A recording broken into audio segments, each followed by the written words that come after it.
Assalamualaikum warahmatullahi wabarakatuh. Perkenalkan, nama saya Novi Rahmania Akwariza, SPD MPD. Di sini saya akan menyampaikan pernyataan diri dan unjuk kerja Tridharma Perguruan Tinggi atau PDD UKTPT dalam bidang pengajaran. Adapun saya adalah dosen dari program studi S1 Pendidikan Bahasa Inggris di Fakultas Keguruan dan Ilmu Pendidikan Universitas Nahdlatul Ulama Surabaya. Saya merupakan dosen aktif sejak tahun 2013 dan home base saya adalah di Prodi S1 Pendidikan Bahasa Inggris, Fakultas Keguruan dan Ilmu Pendidikan, Universitas Nahdlatul Ulama Surabaya. Saya menempuh pendidikan formal antara lain di S1 Pendidikan Bahasa Inggris IAIN Sunan Ampel Surabaya dan untuk S2 di Pendidikan Bahasa dan Sastra Indonesia Universitas Muhammadiyah Surabaya. Adapun mata kuliah yang pernah saya ampu selama menjadi dosen antara lain PLP, yaitu pendampingan lapangan persekolahan, micro teaching, MKDU Bahasa Indonesia, filsafat pendidikan, research method, juga landasan pendidikan. Berikut adalah apa yang akan saya sampaikan mengenai mata kuliah MKDU Bahasa Indonesia.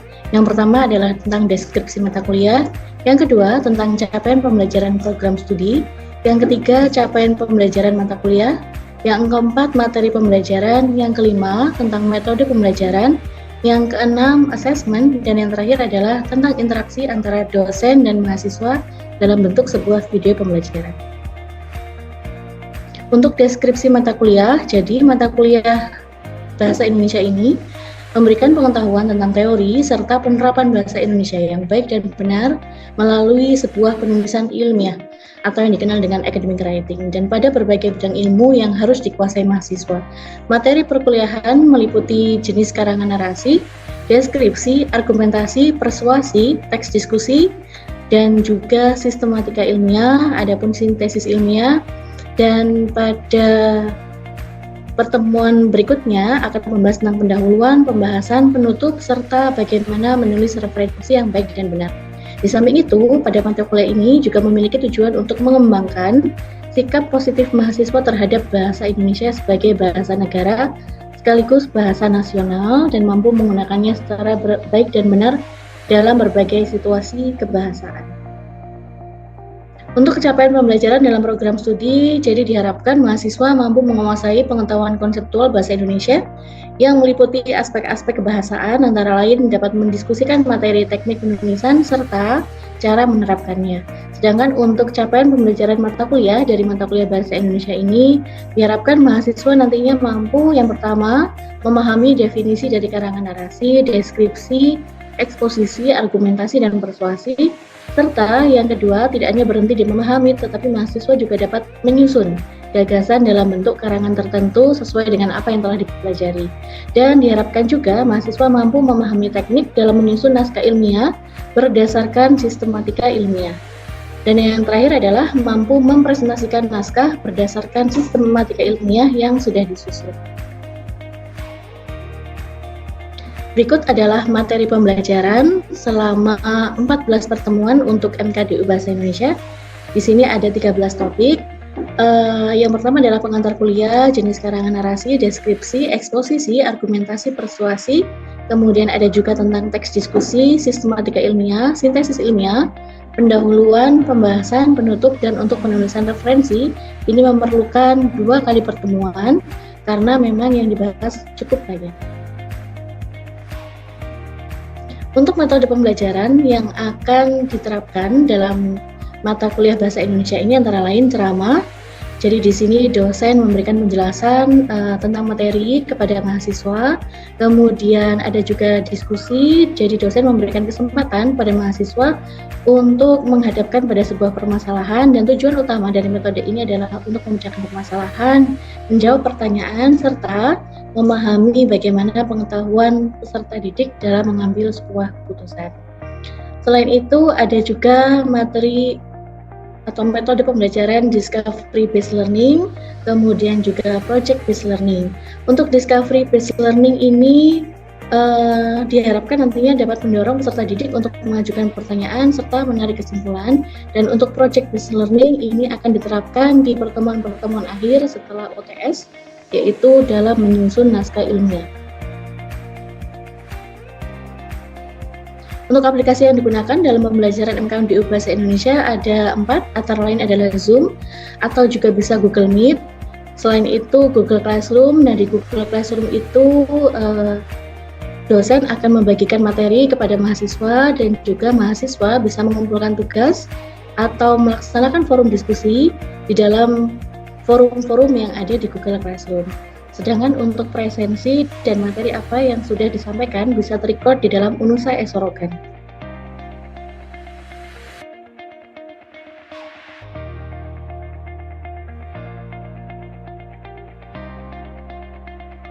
Ini adalah tampilan dari Google Classroom untuk mata kuliah MKDU Bahasa Indonesia. Jadi di sini terdapat Google Meet yang bisa digunakan sewaktu-waktu ketika membutuhkan pembelajaran atau perkuliahan secara online, dan juga ada forum diskusi di mana dosen dapat memberikan follow-up activity kepada mahasiswa tentang materi yang baru saja disampaikan dan bisa didiskusikan.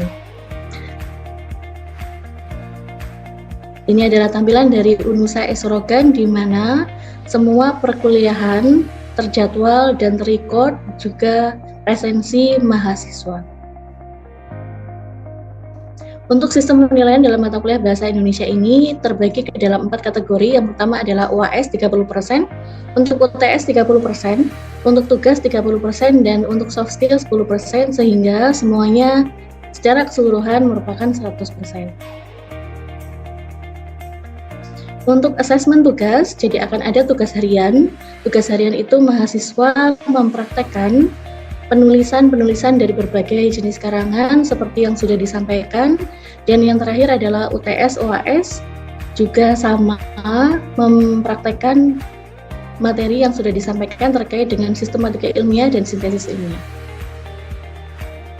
Berikut adalah video pembelajaran terkait dengan mata kuliah MKDU Bahasa Indonesia. Assalamualaikum warahmatullahi wabarakatuh. Waalaikumsalam warahmatullahi wabarakatuh. Selamat datang semuanya di mata kuliah MKDU Bahasa Indonesia di pertemuan ke-13 untuk minggu ini. Minggu ini kita akan membahas tentang paragraf penutup. Tapi sebelum kita mulai mempelajari atau menyimak tentang paragraf penutup, saya mau cek dulu apakah teman-teman masih ingat tentang yang kita diskusikan di pertemuan sebelumnya. Oke, mungkin salah satu Mbak Bilkis masih ingat pertemuan sebelumnya kita membahas tentang apa? Kita membahas tentang pendahuluan dan tentang pembahasan. Oke, tentang pendahuluan dan pembahasan. Iya, teman-teman.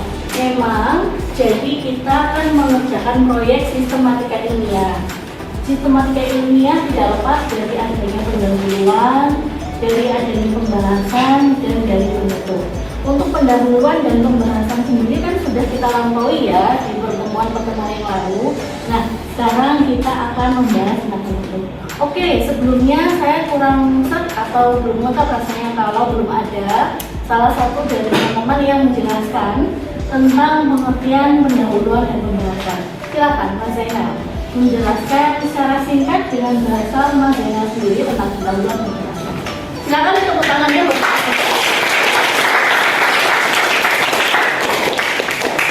Baik, di sini saya akan menjelaskan tentang pendahuluan. Pendahuluan adalah bagian dari sebuah penelitian yang menjelaskan tentang rumusan masalah, latar belakang masalah, tujuan dan manfaat tentang penelitian tersebut. Lalu ada pembahasan. Pembahasan adalah memastikan bahwa penulis dapat menjelaskan dengan jelas dan terorganisir tentang penelitian tersebut. Oke, kita bisa lihat. Itu tadi penjelasan yang umum tentang pendahuluan dan pembahasan pada karya ilmiah pada umumnya. Tapi kita tidak akan membuat yang seperti itu atau tidak sangat mirip dengan itu, karena kita hanya membuat sistematika ilmiah dari sintesis ilmiah saja ya. Baik, sekarang kita bahas dulu tentang paragraf penutup. Nah, paragraf penutup ini punya peran yang sangat penting, yaitu idenya adalah merangkum ide utama dan juga memberikan kesimpulan dan sekaligus memberikan kesan terakhir. Kesan terakhir ini baik atau buruknya sebuah tulisan ini bergantung pada paragraf penutupnya. Dan tujuan utama dari paragraf penutup ini sendiri adalah menyatukan informasi yang sudah diuraikan sebelumnya. Lalu berikutnya, fungsi dari paragraf penutup ini selain untuk merangkum poin-poin utama yang telah dibahas, juga memberikan kesimpulan, lalu kemudian mengajak pembaca untuk merenung lebih lanjut. Biasanya yang punya tugas atau sedang menyusun tugas akhir, menyusun skripsi itu lebih cenderung membaca kesimpulannya agar tahu maksud dari tulisan secara keseluruhan. Berikutnya, nah, tujuan dari paragraf penutup ini adalah untuk merangkum poin utama yang dibahas, memberikan kesimpulan, dan mungkin juga mengajukan pertanyaan atau memberikan saran untuk tindakan selanjutnya. Dan biasanya kalau di penelitian itu peneliti akan memberikan rekomendasi, pengajaran yang seperti ini sudah diteliti. Nah, peneliti lainnya mungkin bisa memberikan penelitian yang lain, bukan memberikan penelitian yang sama. Silakan. Kriteria dari membuat paragraf penutup. Yang pertama adalah merangkum kembali poin-poin utama yang akan dibahas. Kemudian yang kedua, memberikan kesimpulan atau penutup terhadap topik. Lalu tidak lupa untuk menyajikan saran, pertanyaan atau pernyataan yang mengajak pembaca untuk bertindak terkait dengan materi yang akan disampaikan. Masih ada lagi? Nah, ini untuk strukturnya, teman-teman. Jadi struktur dari penutup ini yang pertama yang perlu diperhatikan adalah adanya pernyataan penutup yang merangkum pokok-pokok penting. Jadi jangan lupa ketika teman-teman sudah selesai menulis pendahuluan dan pembahasan, lalu mau menulis penutup, jangan lupa dicari intisari dari pendahuluan dan pembahasan, poin-poin pentingnya, jangan lupa untuk disertakan di dalam paragraf penutup itu sendiri. Dan ada kesimpulan. Jadi kalau teman-teman sudah mengerjakan pendahuluan dan pembahasan dengan menggunakan teori yang sudah ada atau meminjam bahasa dari teori yang digunakan, di dalam penutup ini teman-teman diberikan kesempatan untuk menggunakan bahasanya sendiri, gitu ya. Kemudian memberikan saran atau pemikiran terkait dengan topik yang dibahas, tapi juga bisa diberikan opini. Jadi teman-teman bebas untuk mengomentari, memberikan pendapat atau opini tentang pendahuluan dan juga pembahasan yang sebelumnya. Ada lagi? Nah, jika ingin menyusun paragraf penutup, ini adalah hal yang harus diperhatikan. Ada poin utama, kemudian uraian dari keseluruhan topik, dan yang paling penting adalah memastikan paragraf penutup tidak memperkenalkan informasi baru. Jadi yang sudah ada atau yang sudah diuraikan di pendahuluan dan pembahasan itu yang disampaikan kembali. Tidak ada tambahan-tambahan baru lagi, tidak. Tetapi kalau teman-teman mau memberikan opini atau komentar, nah itu boleh ya. Oke, tadi sudah kita simak bersama-sama penjelasan dari Mas Zainal tentang pengertian atau definisi secara singkat, padat dan jelas dan juga tepat tentang pendahuluan dan pembahasan ya. Sekarang kita evaluasi bersama-sama tugas yang sudah teman-teman kumpulkan tentang pendahuluan dan pembahasan. Oke, ini yang ada di Google Classroom kepunyaan Mbak Rizka. Nah, dari judulnya peran kesadaran masyarakat terhadap keputusan pembelian produk ramah lingkungan. Oke, ini sudah sesuai dengan keilmuannya ya. Waktu itu saya jelaskan bahwa di paragraf yang pertama teman-teman fokus saja pada alasan kenapa memilih judul itu atau alasan kenapa judul itu dipilih ya. Di era modern ini isu lingkungan menjadi perhatian utama di berbagai belahan dunia. Oke, pemanasan global, pencemaran udara, kerusakan ekosistem.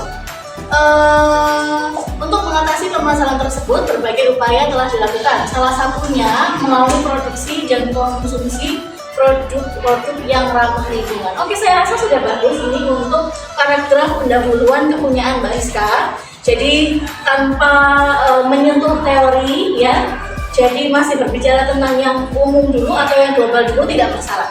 Kita lanjut ke paragraf yang kedua dari pendahuluan karya Mbak Rizka. Nah, ini waktu itu saya anjurkan teman-teman untuk menulis tentang fenomena terkait dengan judulnya. Mari kita lihat.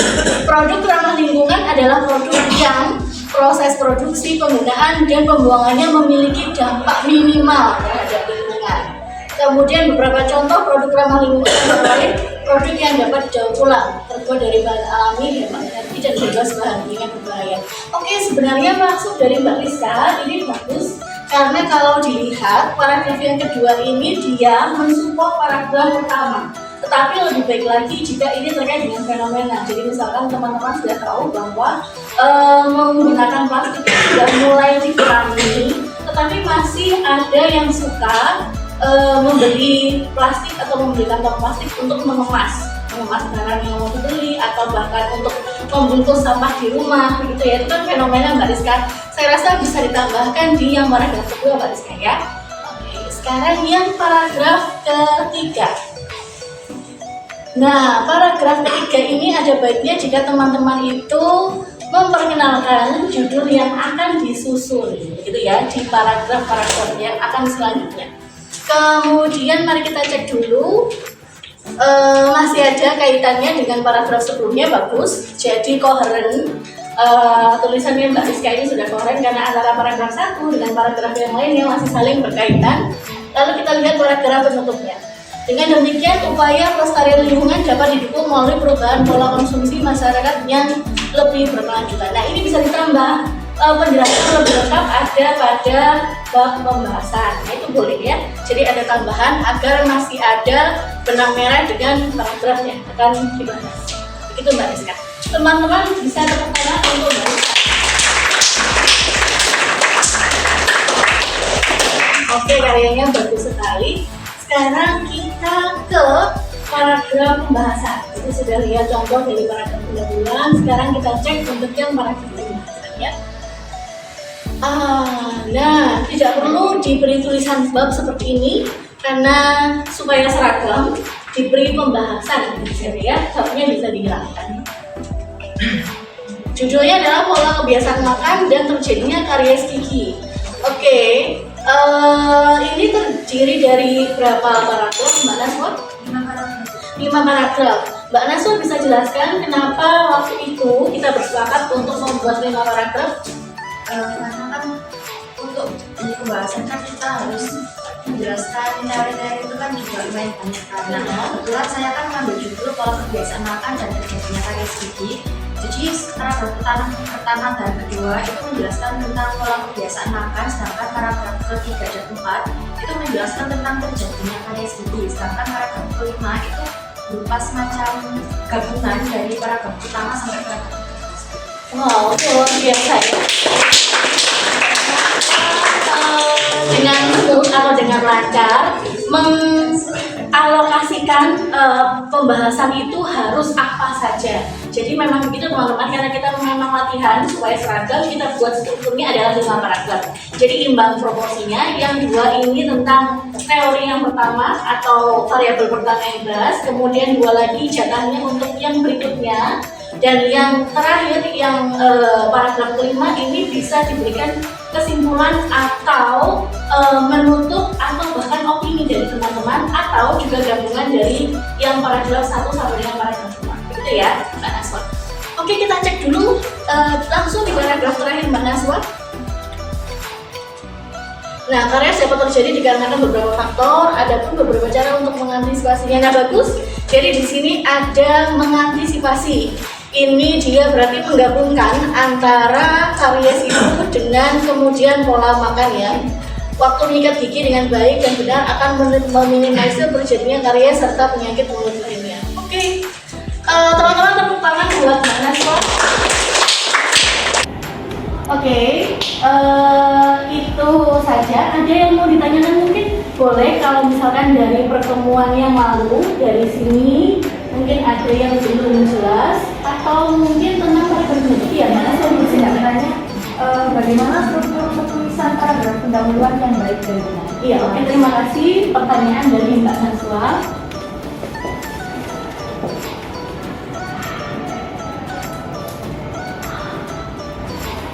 Nah teman-teman, karena kita akan membuat sintesis ilmiah, jadi sintesis ilmiah itu kan ibaratnya menggabungkan 2 artikel menjadi 1 artikel baru.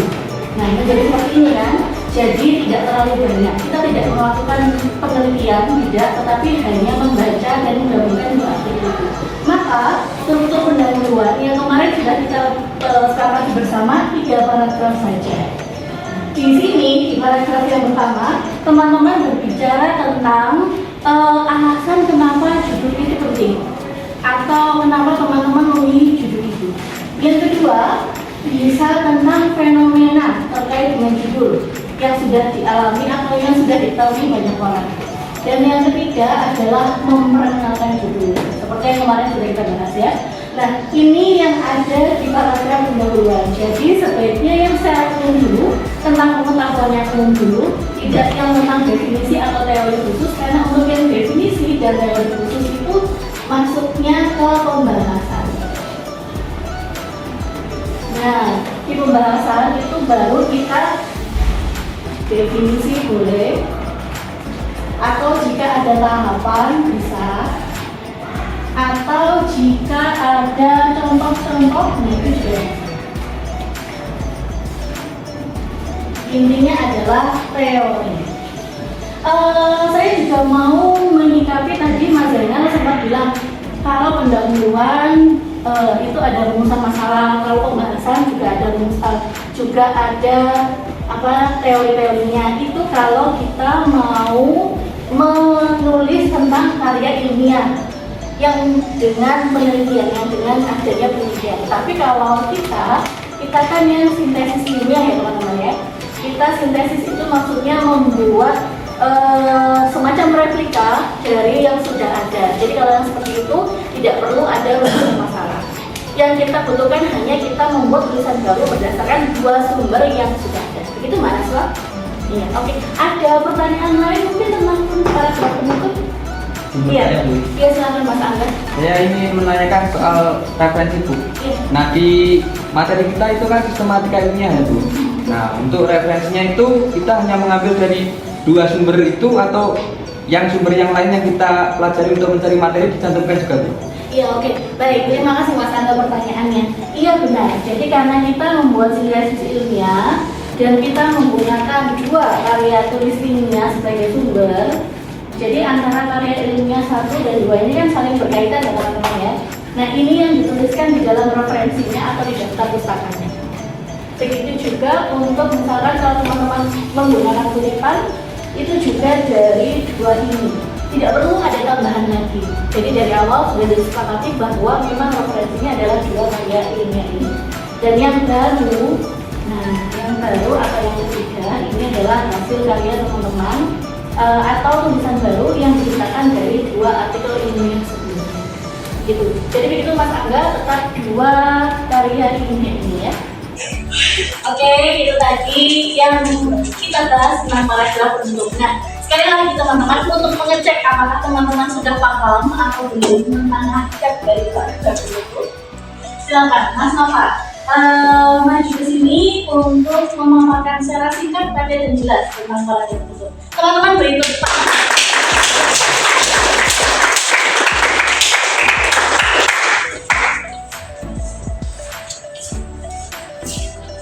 Penutup adalah gambaran tentang poin-poin tertentu dalam gambaran keseluruhan topik. Ada lagi yang mau ditanyakan? Tidak ada. Baik, kalau tidak ada, saya rasa cukup untuk pertemuan hari ini teman-teman. Terima kasih. Sampai bertemu kembali di pertemuan berikutnya. Wassalamualaikum warahmatullahi wabarakatuh.